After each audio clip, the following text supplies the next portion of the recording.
കാടിനോട് ചേർന്നുള്ള ഈ കോട്ടയിൽ ആരും ഇപ്പോൾ വരാറില്ല. പണ്ട് ആരാണ് അവിടെ താമസിച്ചതെന്നോ എന്തൊക്കെ ഇവിടെ സംഭവിച്ചെന്നോ ആർക്കും അറിയില്ല.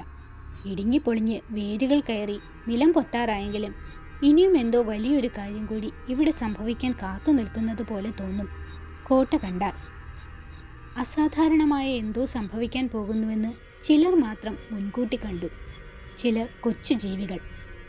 അവർ മാളങ്ങളിൽ നിന്ന് പുറത്തു വന്ന് കൂട്ടത്തോടെ കോട്ടയിലേക്ക് പാഞ്ഞു.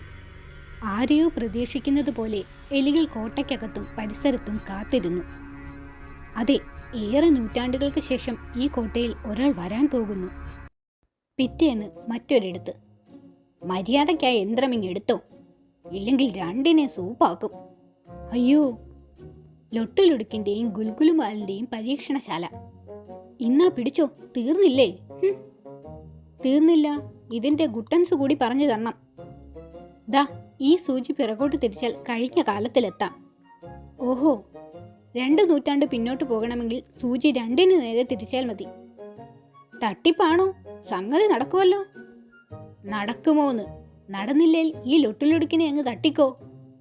2 നൂറ്റാണ്ട് പിന്നിലൊക്കെ പോയാൽ തിരിച്ചു വരാൻ എന്ത് ചെയ്യുമിടോ? ഒന്നും ചെയ്യണ്ട, 1 മിനിറ്റാ യന്ത്രത്തിന്റെ സമയം. അത് കഴിഞ്ഞാൽ നേരെ തിരിച്ചു വരും. കേട്ടിട്ട് സംഗതി കൊള്ളാം. നമുക്കൊന്ന് പരീക്ഷിച്ചാലോ വിക്രമ? പഴയ കാലത്തേക്ക് പോയിട്ട് വല്ലതും അടിച്ചു മാറ്റിയിട്ട് വരാം. ആ, റെഡി. സൂചി തിരിക്കാൻ പോവുകയാ. സൂക്ഷിക്കണേ വിക്രമ. ഭൂം! എന്റെ അമ്മേ, ദേ പോയി. വിക്രമനെ വല്ല ഗുഹാമനുഷ്യനും പിടിച്ച് തിന്നാതിരുന്നാൽ മതിയായിരുന്നു. 1 മിനിറ്റ് കഴിഞ്ഞതും മുത്തു, എവിടുന്നാടേ ഈ പെട്ടി? സ്ഥലമൊന്നും മനസ്സിലായില്ല. എടുത്തപ്പോൾ നല്ല വെയിറ്റ്, പിന്നെ ഒന്നും നോക്കിയില്ല. എന്താ ഇതിനകത്ത്? ആർക്കറിയാം, തകർപ്പൻ ഡിസൈനാ. വല്ല രാജാവിന്റെ ആഭരണങ്ങളാവും. കുന്ത്രാണ്ട തുറക്കാനും പറ്റുന്നില്ല. വെട്ടി പൊളിച്ചാലോ? അതിനാദ്യം കോടാലി കൊണ്ടുവരണം.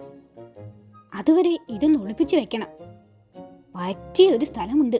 വാ, ഈ കോട്ടയ്ക്കകത്ത് വെക്കാം. ഒരുത്തനും തിരിഞ്ഞു നോക്കില്ല. ഹാവൂ, അങ്ങനെ അതും ഓക്കെ. പെട്ടിക്കകത്ത് സ്വർണമാകുമോ മുത്തു? ഏയ്, രത്നങ്ങളാവും. രാധേ, വിക്രമനും മുത്തുവും. സ്വർണമായാലും രത്നമായാലും നമുക്ക് പപ്പാതി.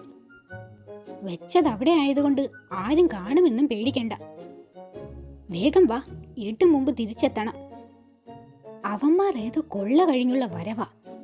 ഏതായാലും നമുക്ക് മായാവി വിളിച്ച് കാര്യം പറയാം. ഓം ഹ്രീം കുട്ടിച്ചാത്ത. മായാവി വന്നില്ലല്ലോ. എന്തോ കുഴപ്പമുണ്ട്. ഇനി എന്ത് ചെയ്യും? രാജു ഒരു നിമിഷം ആലോചിച്ചു. മായാവിയെ നമുക്ക് അന്വേഷിക്കാം. പക്ഷേ അതിനു മുമ്പ് വിക്രമന്റെ കാര്യം പോലീസിനോട് പറഞ്ഞാലോ? അല്ല, വേറൊരാളുണ്ട്.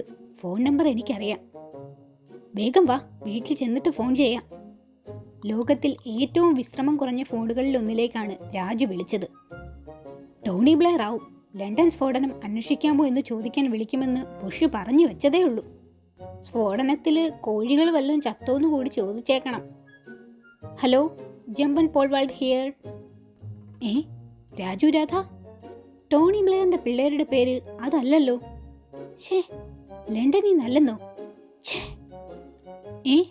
ഓഹോ, ആഹാ ആഹാ, ജി ഹാ, ഈ ഹാ കൂടി ബാക്കിയുണ്ട്.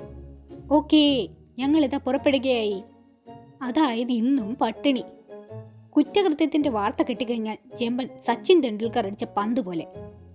എങ്ങോട്ടാണ് യാത്ര എന്ന് അസിസ്റ്റന്റിനോട് പറയാനുള്ള മര്യാദ ലോകത്തിലെ സകല ഡിറ്റക്റ്റീവുകൾക്കുമുണ്ട്. 2 കൊള്ളക്കാർ എവിടുന്നോ ഒരു പെട്ടി തട്ടിയെടുത്ത് എവിടെയോ ഒളിപ്പിച്ചിരിക്കുന്നു. അത്രയുള്ളോ? കോഫി അന്നൻ കാപ്പി കുടിക്കാൻ ക്ഷണിച്ചതാണെന്നാ ചാട്ടം കണ്ടപ്പോൾ വിചാരിച്ചത്. സ്റ്റുപ്പിഡ്, കൊള്ളയേക്കാൾ വലുതാണോ കാപ്പി? കേസ് അന്വേഷണത്തിനിടയിൽ അസിസ്റ്റന്റിന് പട്ടിണി മരണം സംഭവിച്ചാൽ ആർക്കാ മോശം? കൊള്ളയെന്നെങ്ങാനും കേട്ടാൽ തിളച്ചിടും ചോര ജമ്പന്റെ ഞരമ്പുകളിൽ എന്ന് അമിതാഭ് ബച്ചൻ എഴുതിയത് വായിച്ചിട്ടില്ലേ? ചിക്കൻ ഫ്രൈ തന്നെ അമൃതം, ചിക്കൻ ഫ്രൈ തന്നെ ജീവിതം, ചിക്കനില്ലിൽ നായകൾക്ക് മൃതി തന്നെ സുഖപ്രദം എന്നും അങ്ങേര് എഴുതിയിട്ടുണ്ട്. വിക്രമനും മുത്തുവുമാണ് പെട്ടി ഒളിപ്പിച്ചത്. കോടാലിയുമായി അവന്മാർ തിരിച്ചെത്തും മുമ്പേ പ്രാഥമികാന്വേഷണം തീരണം. സ്റ്റോപ്പ്! What happen? 2 പേർ ഇവിടെ അലഞ്ഞു തിരിയുന്നതിന് മണം വരുന്നു.